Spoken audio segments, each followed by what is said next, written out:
बिस्मिल्लाहिर्रहमानिर्रहीम। अस्सलाम वालेकुम माय यूट्यूब फैमिली। आज बर्मा करेले की ऐसी रेसिपी दूंगी जिससे आपके करेले बगैर करवाहट के बहुत मज़े के बनेंगे और इसमें आप लो बजट में अपने बर्मा करेले बना सकते हैं। इसमें कीमा भी ऐड करेंगे और साथ में चने की दाल।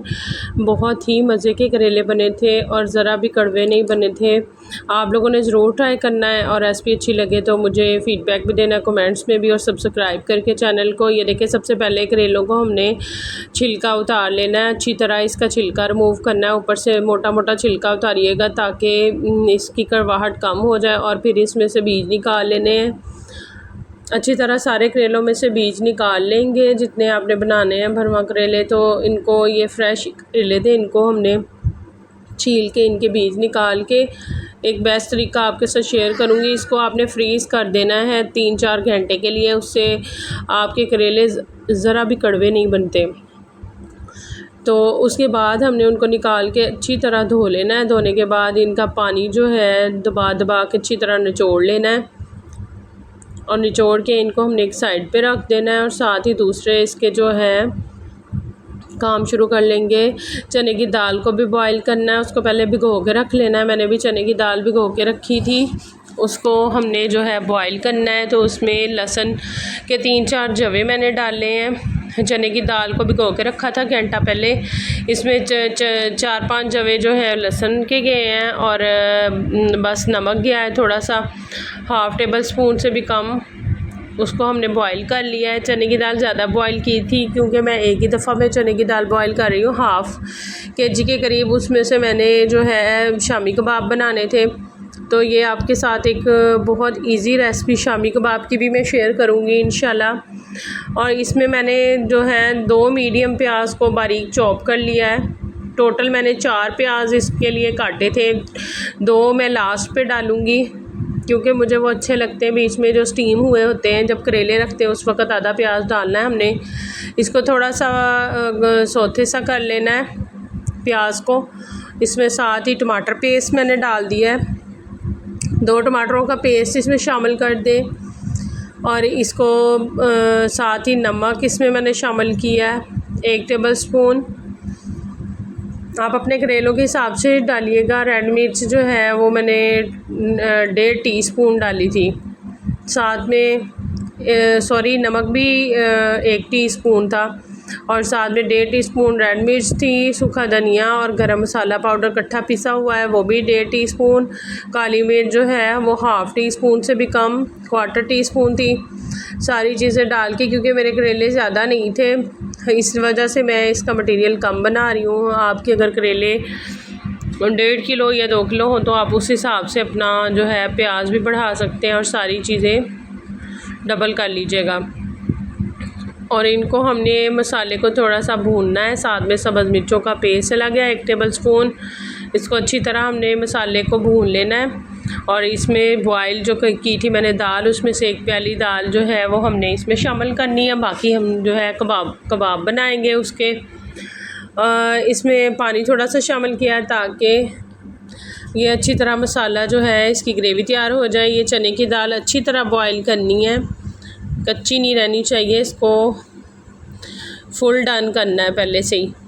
इसको भी हमने इसमें डाल दिया है और साथ ही इसमें अब हमने जो है रेशे किए थे, बीफ का गोश्त था, उसको मैंने बॉईल करके उसके रेशे कर लिए थे कबाब के लिए। और इसके लिए सेम ही वही रेशे हमने कबाब में यूज़ करने, उसमें से थोड़े से मैंने 1 प्याली के करीब इसमें शामिल कर दिए हैं।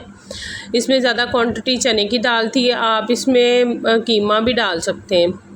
मेरे पास वही रेशे थे जिससे मैंने कबाब बनाए बीफ के, मतलब बीफ का गोश्त था जिसको मैंने बॉईल कर लिया था अच्छी तरह और उसको जो है श्रेड कर लिया था, वो इसमें शामिल किया है। लेमन जूस इसमें मैंने डाला है 1.5 टेबल स्पून।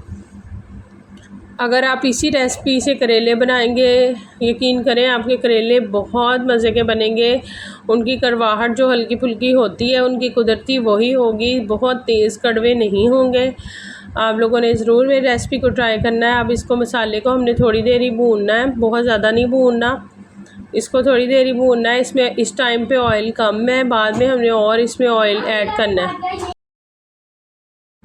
अब हमने इसमें जो है मसाला जो है वो करेलों में लगाना है और ऊपर धागा इसके जो है आप बांध लें। वैसे तो ये मटेरियल जो है अगर आप इसके ऊपर बेसन लगा दें इसके मुंह पे तो उससे भी ये नहीं निकलता। वैसे ज़्यादा बेस्ट यही है कि आप धागा इस पे लपेट लें। बहुत ज़्यादा धागा नहीं लपेटना, थोड़ा थोड़ा ही लपेटना है, उससे ये कवर हो जाएंगे। मैं आपके सामने ये भर के दिखा रही हूँ और साथ में इसके ऊपर धागा भी कवर करके 1-2 करेलों पे आपको दिखाऊंगी। पहले मैं इनको सबको भर लूँगी, स्टफ़ कर लूँगी करेलों को, फिर इसके ऊपर हमने जो है धागा लपेट देना है। ये देखिए अब सारे करेले हमारे भर चुके हैं। अब हमने धागा ले लेना है, कोई भी नलकी जो सिलाई करने वाली नलकी होती है उसका धागा ले लें और उसको ऐसे करके आपने लपेटना है। इस तरह के मसाला जो एक्स्ट्रा हो उसको पहले ही आप निकाल दें, ऊपर से स्मूथ कर लें मसाले को, जितना उसके अंदर रहता है उतना रहने दें, बाकी निकाल दें और ऊपर ऐसे इसको जो है धागे को लपेट दें। ज़रा भी मसाला नहीं निकला था, मैंने थोड़ा थोड़ा ही इसके ऊपर धागा जो है लपेटा था, बहुत ज़्यादा नहीं लपेटा था। आप सिलाई भी कर सकते हो इसको करेले में, मैंने सिलाई करना भी सिखाए थे, वो भी इतना मुश्किल नहीं है। उसमें टांके लगा के इसको हम कवर कर देते हैं।